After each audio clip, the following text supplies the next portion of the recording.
serious, please. Yes. Hello and welcome. Hello and welcome back to Unpopular People. We believe that listening and learning from each other is key for personal development and success.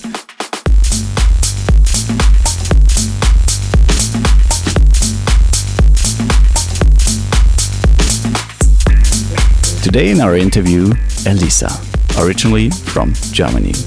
She's a textile engineer and she lives in Australia by now. How she got there, where she is now, we will find out in this interview. If you want to find out more about Unpopular People, please visit our website www.unpopularpeople.com. You can find a shop on our website to buy clothes that represents our Unpopular People community. You can also join our newsletter and join our server on Discord to exchange with our guests, with us, with other listeners, or whoever you want to contact with. And now, enjoy this very interesting and inspiring interview with Elisa.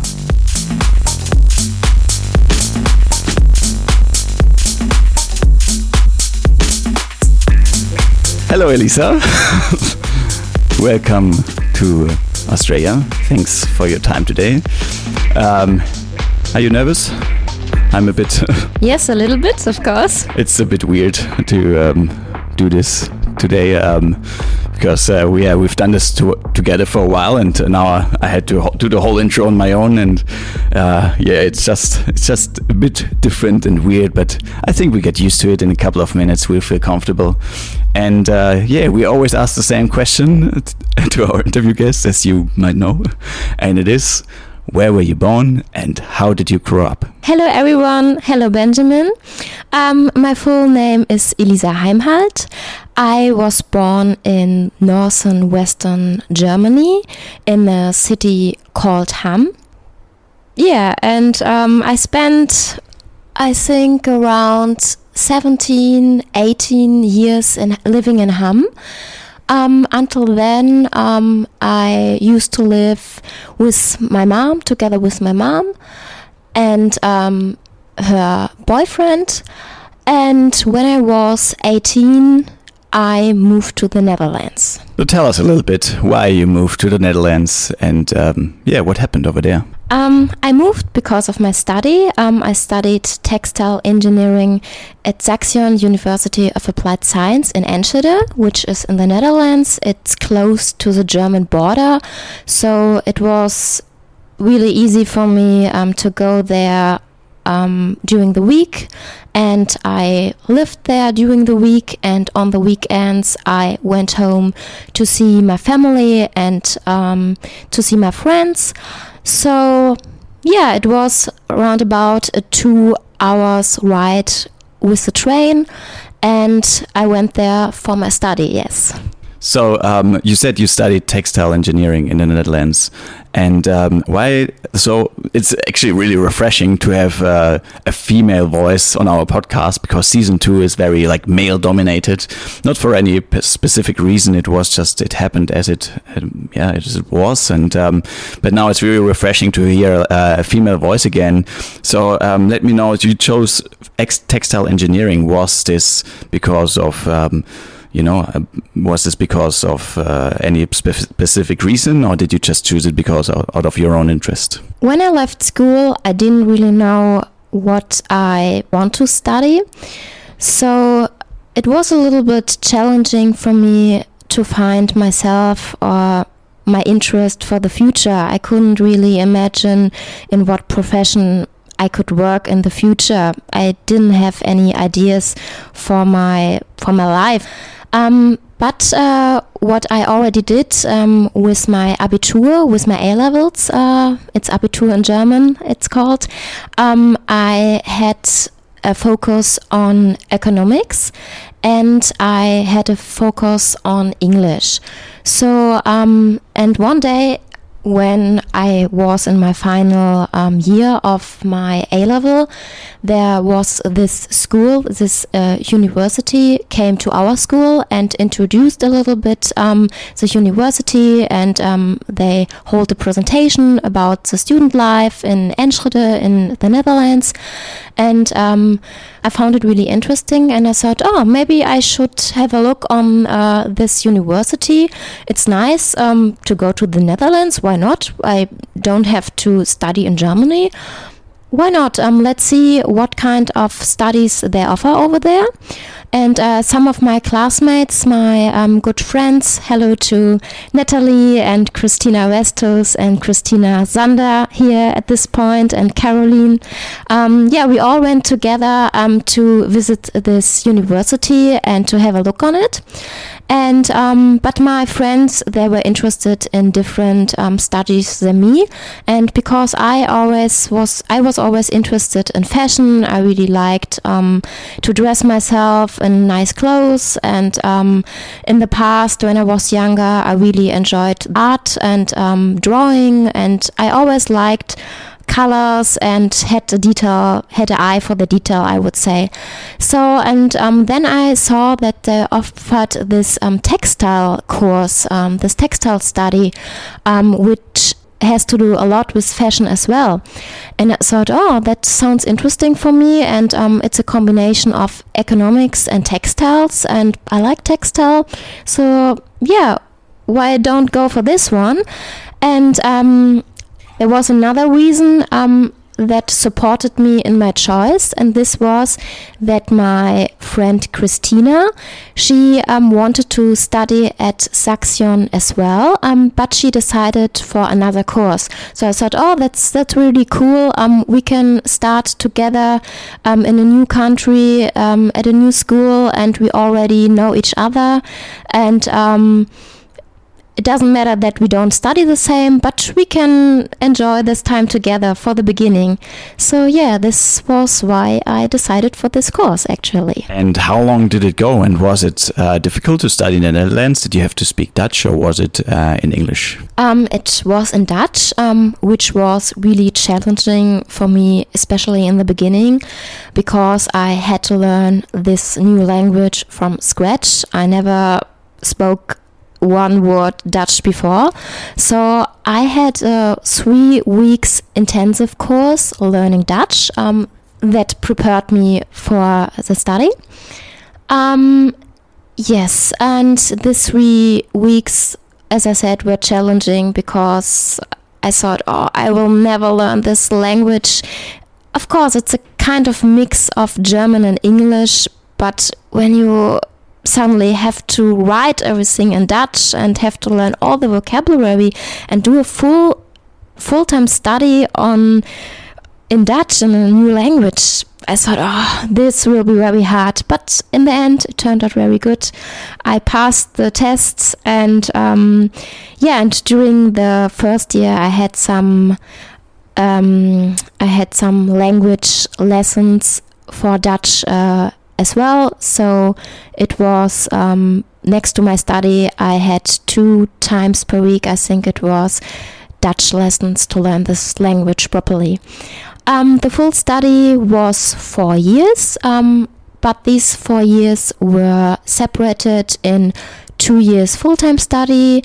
Then there was half of a year was an internship or a semester studying abroad, and then we came back to university for half a year, and then the rest of the study was writing the bachelor thesis. And so what advice could you give others to learn a language in such a short time? Did you use any certain tools, or how did you manage it to learn a language in such a short time to go to university on an academic level? I think the most important thing is that you have your goal focused. So my goal was I wanted to start this study, and when you see this goal in front of you, there was no other way, no shortcut to do.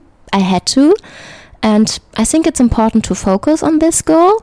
Secondly, so like I did, I try to surround myself with people that speak Dutch. So I tried just a little bit when I ordered a coffee or bought some food to try to speak Dutch with the people that I met on a daily basis. And of course, what is really important as well is to learn vocabularies. I think that's very important. What I could have done better, so what would be an advice for other students, stay at this country, don't go home too often, because always when I went home I spoke German again, and this was not that it supported me to learn Dutch. So I was back and forward from German to Dutch and then sometimes English, so my head was spinning around between 3 languages, which was difficult. Yeah, so stay in the country or don't go home too often and surround you with people that speak the language. This would be my advice. And you said you were always interested in fashion. So how come? Is fashion for you something you chose because you wanted to change your appearance? Is it like a psychological reason, or is it more like because you like colors and shapes? And where do you think does it come from? I think it started in my childhood already that I liked fashion, because my mom, she always was very caring and she loved to sew and to make wonderful clothes for me when I was a child. Like from 2 years old, I remember just wearing clothes that she made for me, that she made herself, so everything matched to each other. Like I had a hairband matching to my dress and everything matched. So it's an education thing. I think it's important, or that I really liked it to dress myself nicely. And same with colors. My grandfather, he was really good in painting, and always when we went to visit him in Berlin, I saw his beautiful pictures he drew himself, and I had some postcards from him that he sent me for my birthday. So he was kind of inspiration for me, I think, in this regarding art. And also my mom, she supported me, and she designed and she drew a lot with me when I was a child. So I grew up with art, and later in school I lost it because I focused more on the things. I thought, you don't really need art. Elisa, you should focus more on the things that bring you forward in life. You can't earn money with art. There is a saying that art and dance and all this artistic stuff, you call it in German brotlose Kunst. And my mom or my parents told me that, and I thought, okay, I have to learn something serious maybe. You have to explain brotlose Kunst to our listeners. So it means that when you do a job as an artist, as a ballet person, or when you're an actor, or when you're a musician, or when you're an artist, that it is really hard and difficult to earn money with this. So you have to be really, really good, that you stand out of others. And I thought, I don't know if I'm talented enough to do so. So I thought, maybe let's choose another more serious job for my profession in the future. So what do you think of fashion now? Well, I went to many years working in the fashion industry, which changed my thoughts about fashion and fashion production. Because in the beginning, so I still like fashion, don't get me wrong. It's nice. I still like to dress myself nicely. I still like colors. I still like different styles. But what I found out during working in the fashion industry, it's a very bad industry.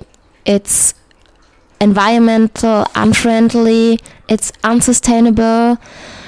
People who work in the fashion industry, they're, on the one hand, you have the workers that produce the fashion items under really bad conditions most of the time, or you have the people that are really rich, that earn a lot of money.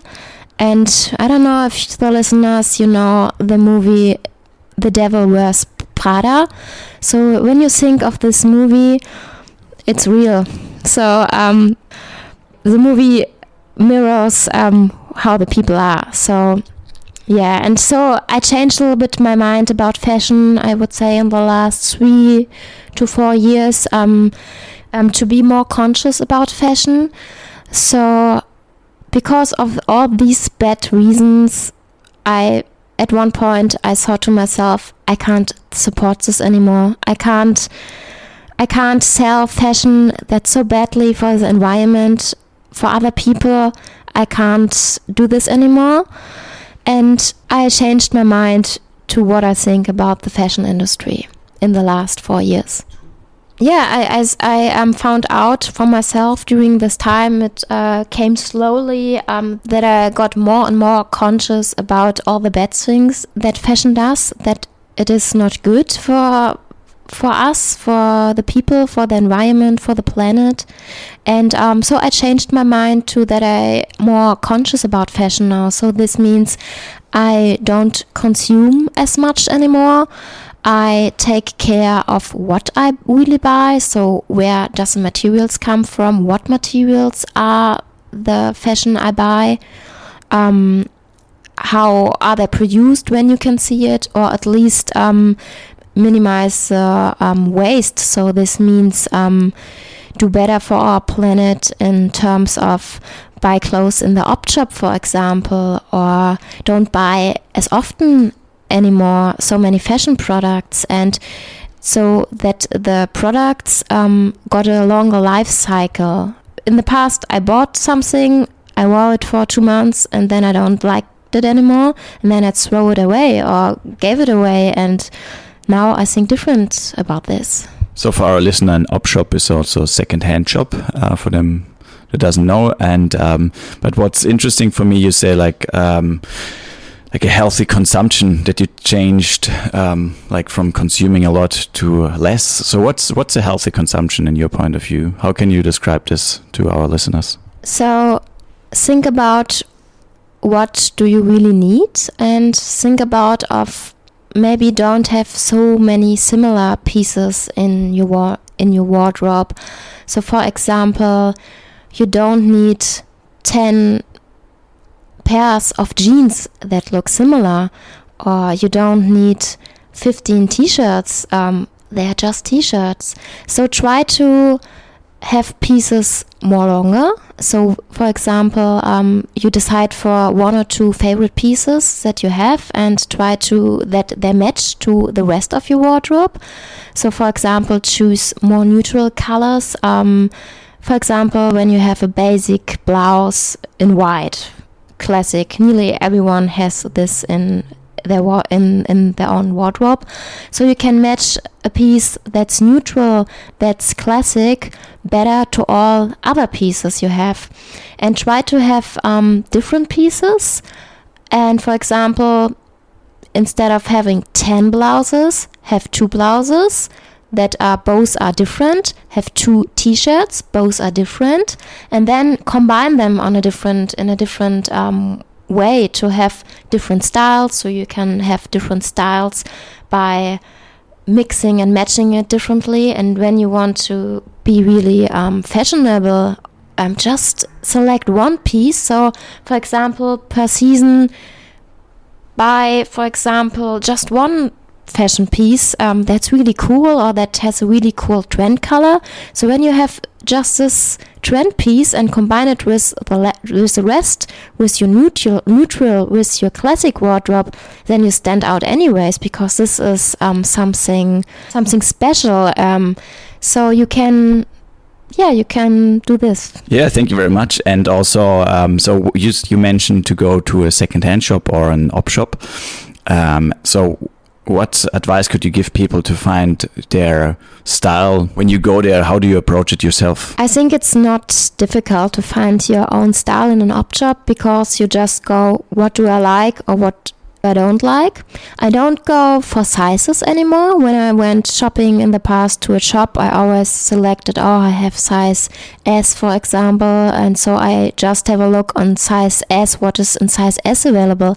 But now I look differently. I just go through the pieces they have. For example, when I go to have a look at skirts, what skirts do they have? And I don't look at the size in the first view. I just look which one do I like. So I rush through, tick, I like, tick, I don't like, okay. And then I pick the piece I like, and then I look for the size. Is it my size? If yes, I try it. If it isn't my size, I don't try it. I hang it back to the rack. And and it's easy. I just go through the shop and select pieces that I like, and then I try it on. And when they fit, I sometimes buy them, and when they don't fit, I don't buy them very easily. Okay, thank you very much. I think that's very helpful. But I also realized that for me that sounds a bit. You explain it how as a female person how you would do like find female fashion, but if you're looking for male fashion, for me it's so much harder. Like I feel like I can't like choose a different size because it looks funny if I wear a shirt it's like XL instead of M or S or whatever I'm looking for. So what approach or what suggestion do you have for males or people that look for male clothes? Do you mean in an op shop or do you mean in general for a fashion style for men? Both, like in fashion style, but mainly for secondhand or op shops. For men, I would say always consider what do you have already in your wardrobe, as I told already for female.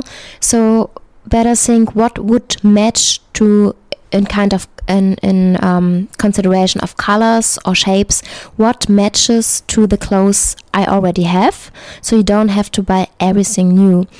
Of course, you can try sometimes a new style, but just try out. Don't be shy to try to pick a piece that it's normally not your style. Just try it on. It's just an op shop, and it's you always can try it on. You don't do something wrong or worse with trying it on.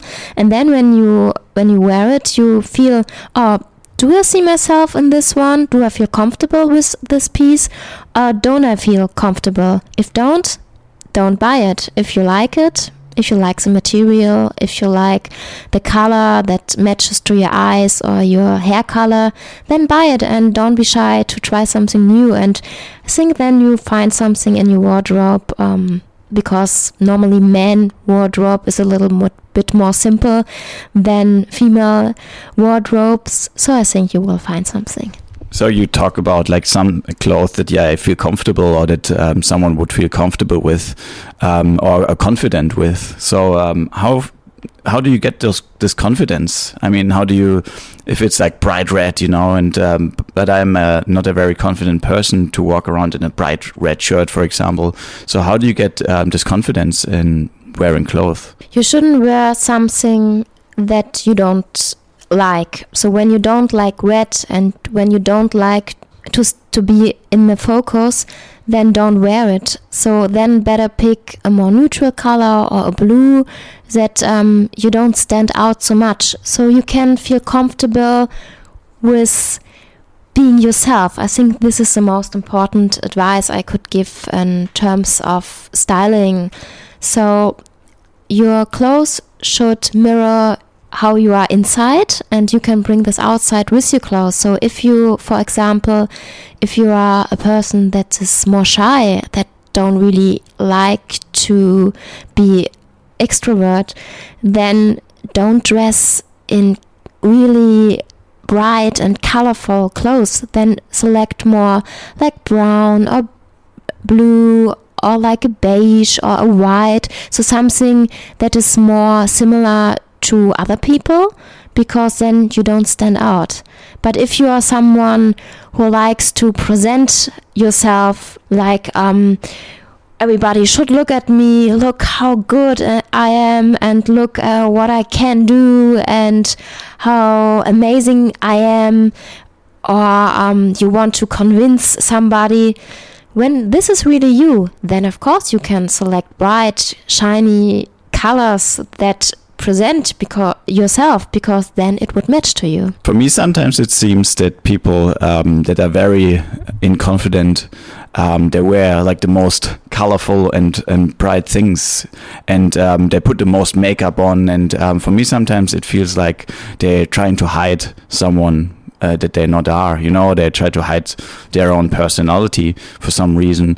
And other people that are very confident, they wear the most like plain clothes, and they don't really stand out. They stand out by their personality. So how do you think where this comes from? So I think you have to look at all these persons separately, because you can't say people wear this and that because of this. So you can't say it for everyone. You should look at all individuals. But in generally, I would say that comes from, as you said, maybe the people want to hide something, or maybe they have some other problems. Maybe it's a cry because they can't express with words, maybe, or with other things, with art or with sports, exercise, or maybe they don't have a passion, so they don't have a communication channel maybe to use.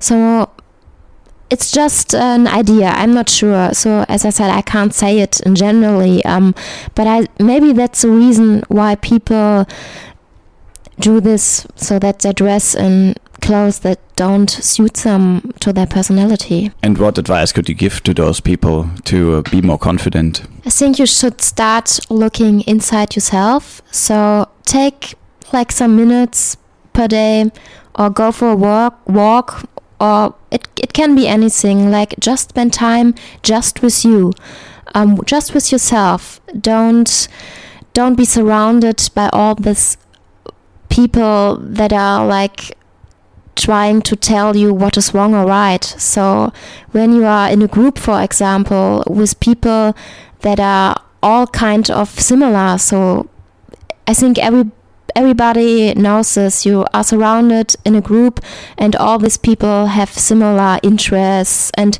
you belong to this group just because you are there. You don't really know, is it really me?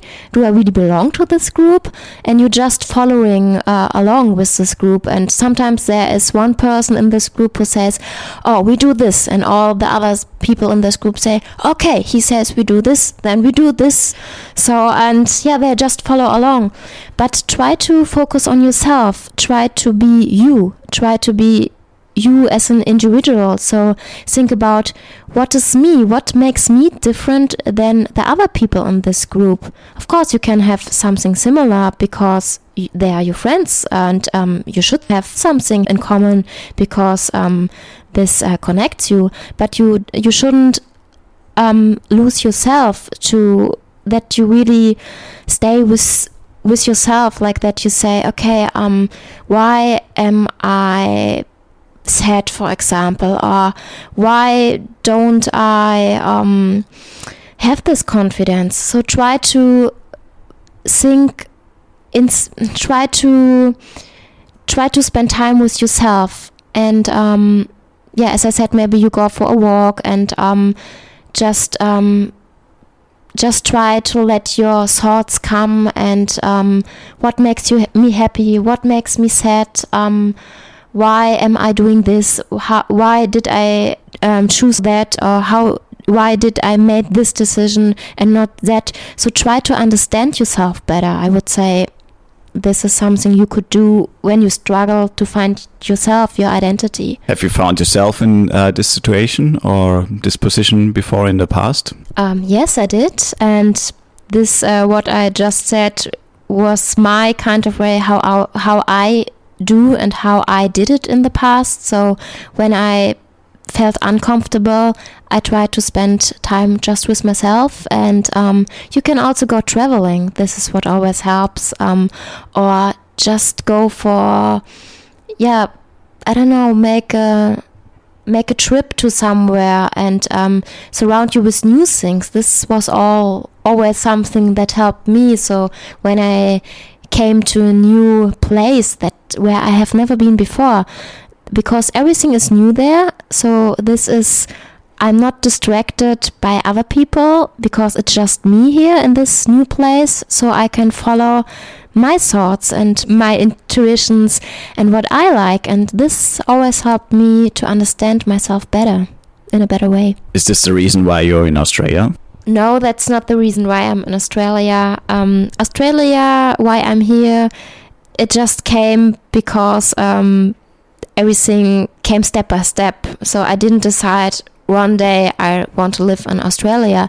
It just came coincidentally. So we met again, we spent time together, and we decided that we want to spend our life together. So everything came step by step. It was more a process that it developed like it is now. So yeah, I think it was more because of you. Okay, then I won't go further into this question because it's not about me, it's about you today. And so when I look back at your past, and you said that you found yourself in a situation that you probably didn't feel confident, or you didn't know where you belong to. Like, how did this come up? Do you think it has to do something with like your family or your upbringing, or can you tell us a little bit about this? Yes, I think it has to do with many things. It's not just one thing. So when I go a little bit back again in time, when I was 8 years old, my father passed away. He had cancer, and since I was 5 years old, it was difficult for me because my father was very sick. He went to the hospital. He had some therapy. Then he was at home again. I had to be very quiet when I was at home playing. And then when I was 8 years old, he passed away. And of course, this was a little bit strange that I didn't have a father anymore. And when you lose one of your parents so early in your life, I didn't have this male power or education back then. And then my mom, she had a new boyfriend, and at the beginning it was a little bit difficult, but then it went out fine, and he was like a new father for me. I got good along with this. But then a few years later, she wasn't in this relationship anymore with this guy, and so this meant for me I lost a second time a father. And and then she had a new boyfriend, and we moved to his house, and so I didn't live in the house where I was born and raised until I was 14 anymore.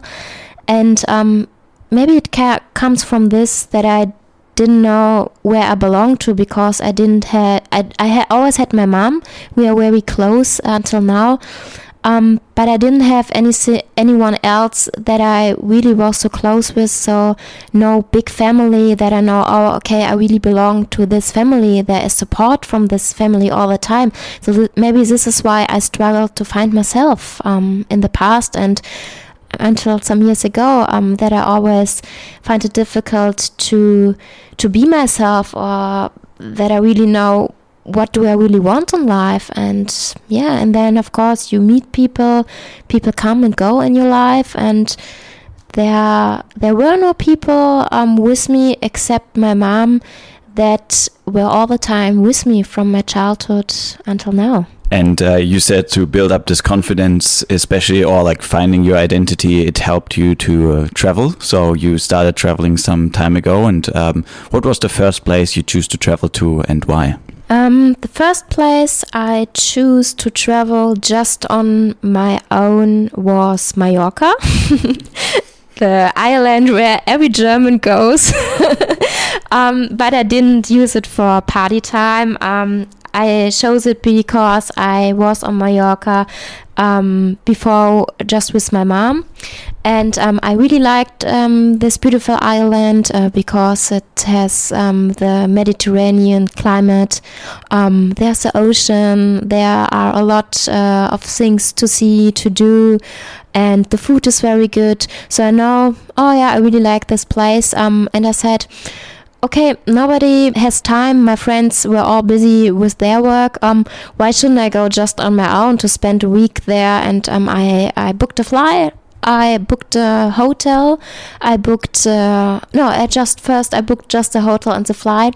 I went there, and then I started to discover the island just for myself. So I rented a car and rented a bike and just discovered the island on my own. So I went to all these different places, spent the whole day from morning to night just with myself. And after this 1 week, I felt really good. It was the best holiday I ever had in my life because I had the feeling I found myself for the first time. Yeah. How was the feeling of finding yourself? How do you know? You feel it when you're just very happy, when you are at a place or look at something and you don't know why, you just feel good and happy and you smile all the time and without knowing why, just look at something and there's the sun or there is the ocean or something and you just feel very good. This is how I realized, okay, I found myself.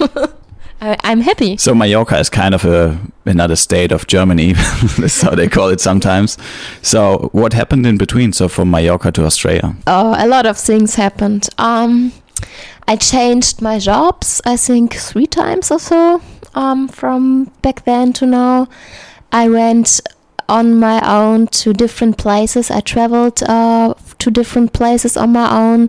Another holiday, for example, was Fuerteventura, where I learned surfing. Then I went to Thailand. This was the longest trip I have ever done in my life for so long time. I traveled for 2 months, Thailand and Vietnam, to see to discover new cultures and of course to discover myself more again. And I also changed the job. So back then, when I traveled to Mallorca the first time, I was working for a fashion brand called More and More. I was living in Düsseldorf at this time, a posh city in Western Germany. Then I changed my job. I moved to Heidelberg and I started to work for the fashion brand Betty Barclay. I was responsible for the brand Betty & Co. For sales. And after this, I quit this job because I didn't like to go with the car around all the time, because I was all the time in the car traveling through whole Germany. And it was a little bit too much on my own, so I wanted to have a more life at home, or I wanted to have more a home and more like meeting friends, build friendships, or have like a certain kind of routine. This was not possible in this job. So, and then I quit this job and I started to work at Heine, which is a catalog, an online a company that sells just online, and in the past they sell their clothes on a catalog. And this was the first time when I came back to more the creative part, creative working. So I worked in online visual merchandising and styling. So I styled outfits. So my position was called outfitter. I implemented new outfits for the target group and for different styles. Yeah, and then Ben and we met, and my life has changed since then again, because as you said, now we live in Australia. So first I went to a holiday to meet Ben again, and I decided to visit him in New Zealand, and I booked a flight and I decided to stay in New Zealand for a holiday with Ben for 3 weeks. And but in the end, I liked New Zealand so much and I liked Ben so much, so that I decided not to go back to this old life in Germany anymore. And yeah, then we went to Australia for the first time. And then we went together back to Germany, and the rest is history. Tell us about the history. What happened then? We went back to Germany, and what happened next? So because I left my old job in Germany behind when I went to New Zealand, and we have to restructure our visas because we decided that we want to spend our time together from now on. So we came back to Germany to reorganize our visas and to plan a little bit how and where we can live in the future together. So for Ben, it was clear that he doesn't want to live in Germany anymore, and for me it really didn't matter because I knew I just wanted to be with him, and I like to travel, and for me, same like when I went to the Netherlands, the place was not so important for me. So but in the end we stayed in Germany for 9 months and rented a flat together and lived there together for 9 months until we finally went back to Australia and started our new life here in beginning of 2020. So what are you doing now?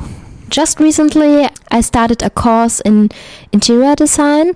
I'm doing the diploma course, which is for 1.5 years.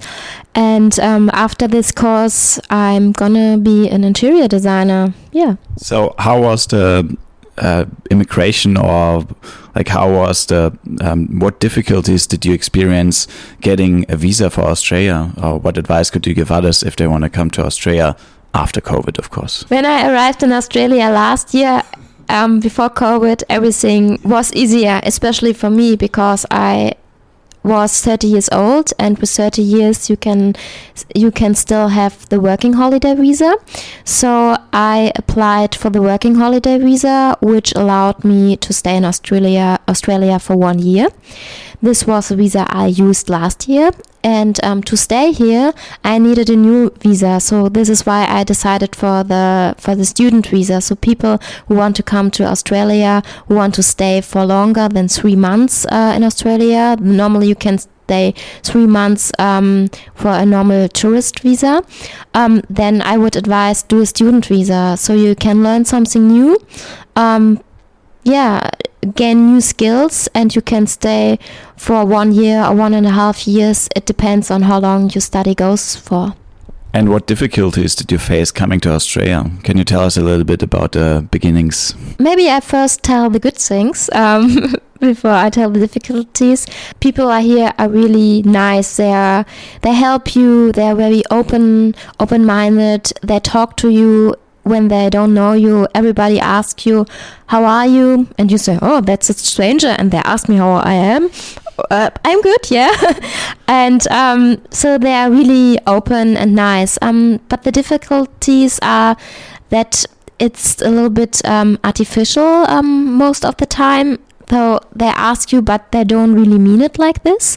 So now I realize it's a little bit harder than I thought in the beginning. For example, when you look for a casual job, because they already they know when you talk with them, or your language, your mother language is not, your first language is not English. So they see that you struggle a little bit with language because you have an accent, and they see that you're a little bit different than they are, and you think the same, or I think the same. Maybe it's a culture thing. So this makes it a little bit difficult sometimes to integrate with other people, I would say. Then, of course, everything is a little bit different structured when you have to go to a doctor. So, and from Germany, I know it, you have your insurance, you go to the doctor, show your insurance card, and you straight away you get an appointment.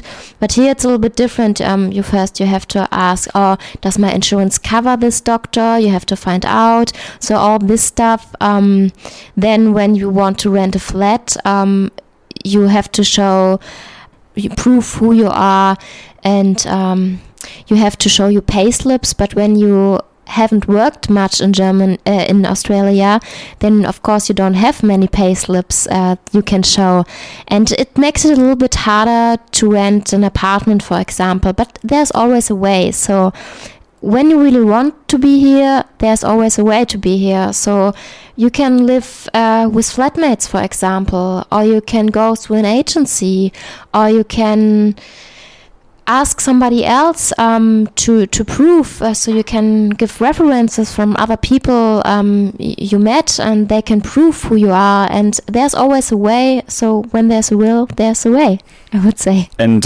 so you got a casual job, but so how do you handle like your day? How does your day usually look like? Recently, my routine changed because last year my day looked like that I went to my casual job, working there around about 5 days per week, and but I already had free time to do my exercise and to spend time with myself and with Ben, with you, and of course Unpopular People.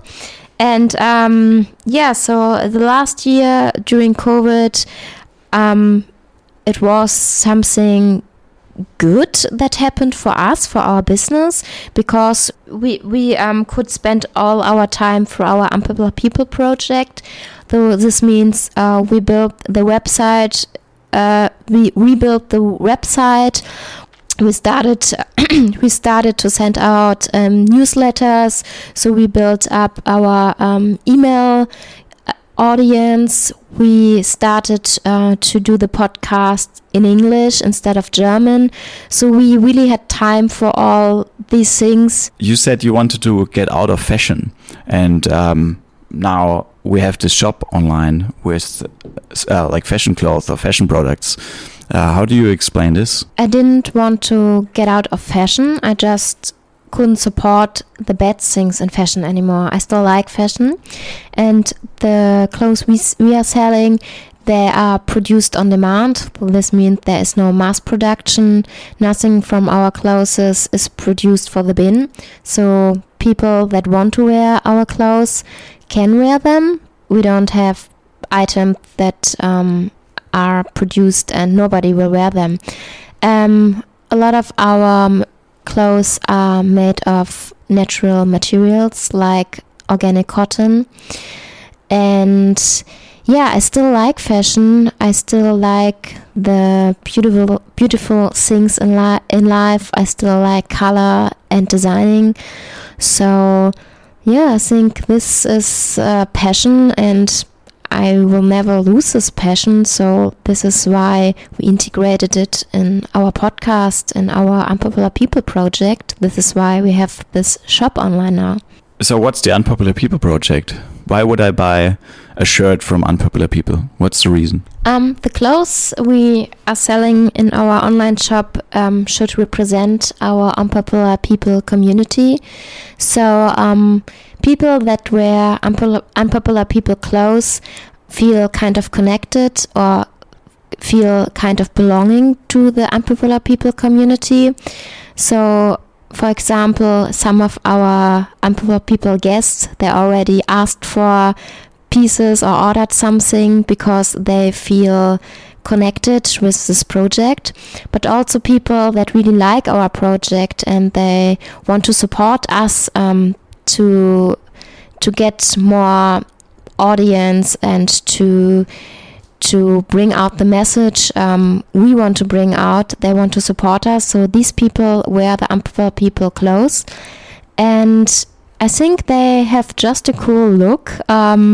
So we want to spread the message that we feel responsible for other people, for the environment, and for the world, the earth we share with other people.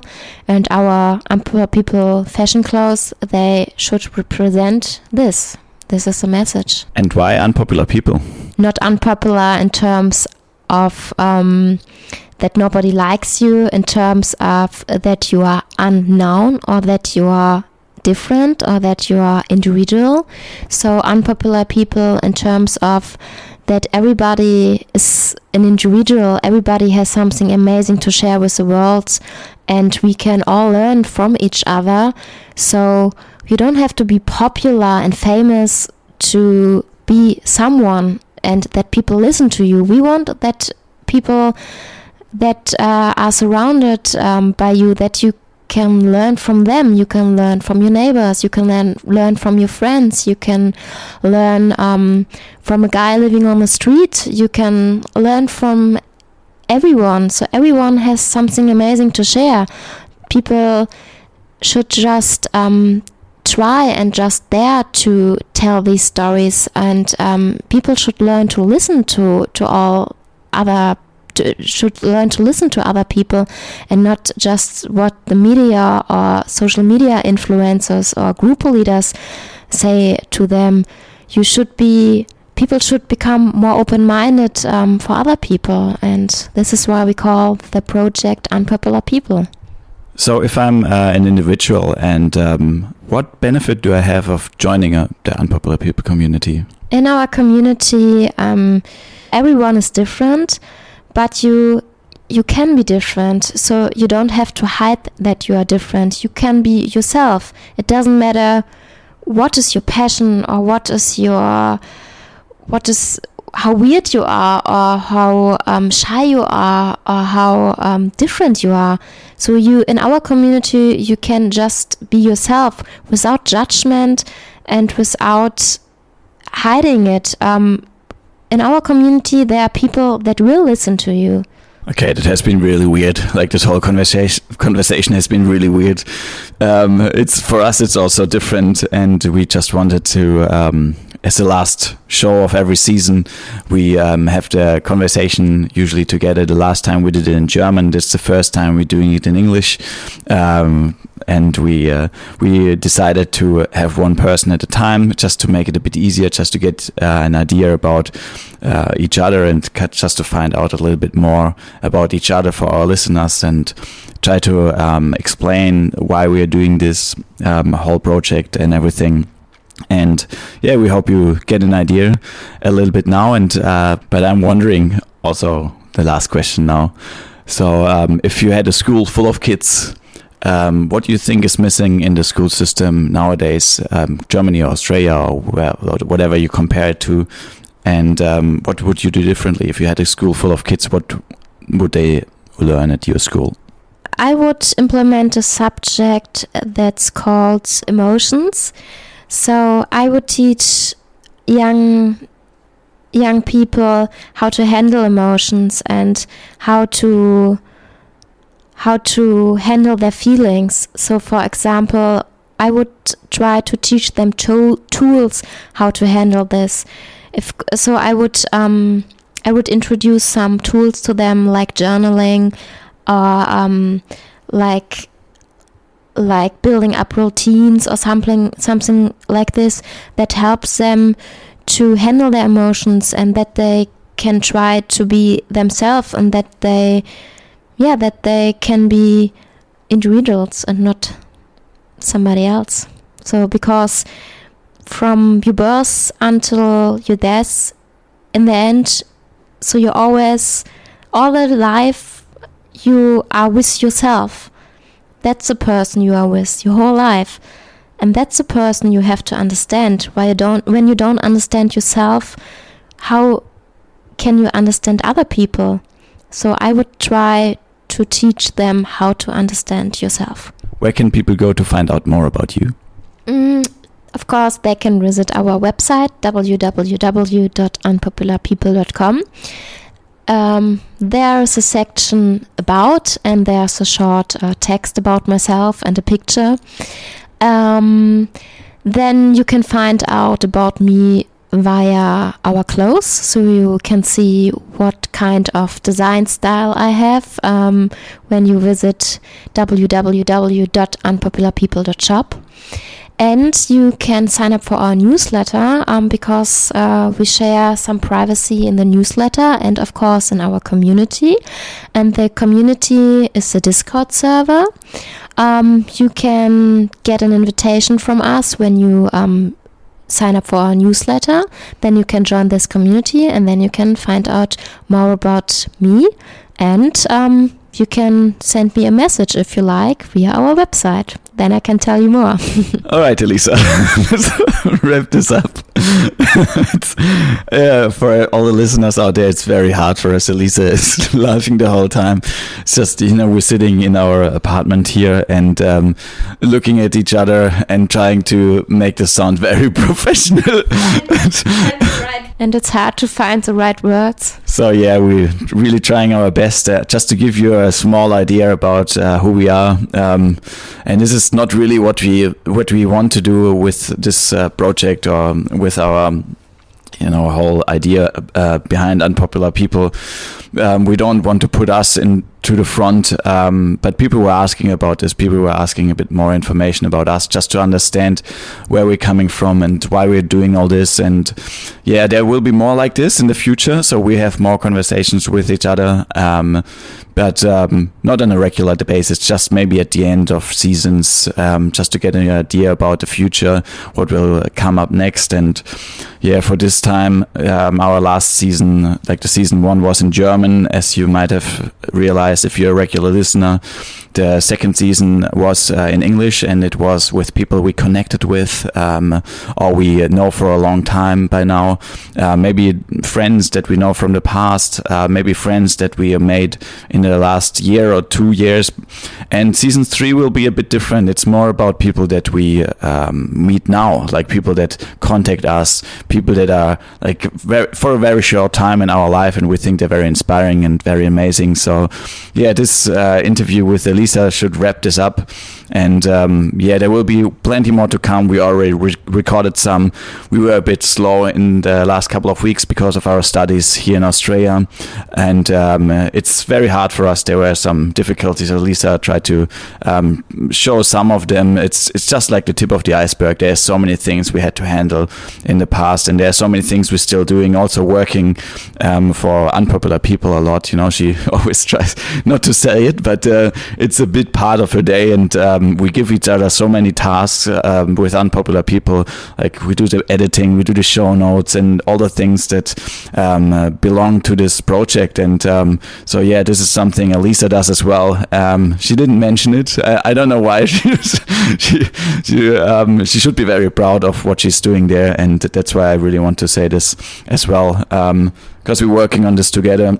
We are in this together, and yeah, we try to make it as clear as possible for our audience to find out what Unpopular People means, what we stand for, what we will do in the future, and it should just give you a glimpse of just a little idea about our project. And so we hope you like this conversation today, and as always, we wrap this up. I say goodbye from my side, and if you have any final words, there's now the time for it. Thank you, Elisa. Yeah, thank you very much for the chance to tell a little bit about myself today. And I also want to thank my mom. Hello, Bettina. Thank you that you're always there for me, for your support, and that you are like you are. Yeah, and now I understand more how the people feel that we interview our guests. It's different to sit on this side today than normally being the person who does the interview. Yeah, thank you for listening, and yeah, hear you back soon. See you back soon. Thank you very much. Thank you. Goodbye. Thank you for listening to this inspiring interview with Elisa. It was very different for us today. We really hope you enjoyed it. If you want to find out more about Unpopular People, please visit our website www.unpopularpeople.com, and don't forget to sign up for our newsletter to have the chance to win a t-shirt or other clothes in the future as well. So please sign up and have the chance to win a shirt. On our website you can also find the show notes about this episode. Thank you and goodbye. Bye bye.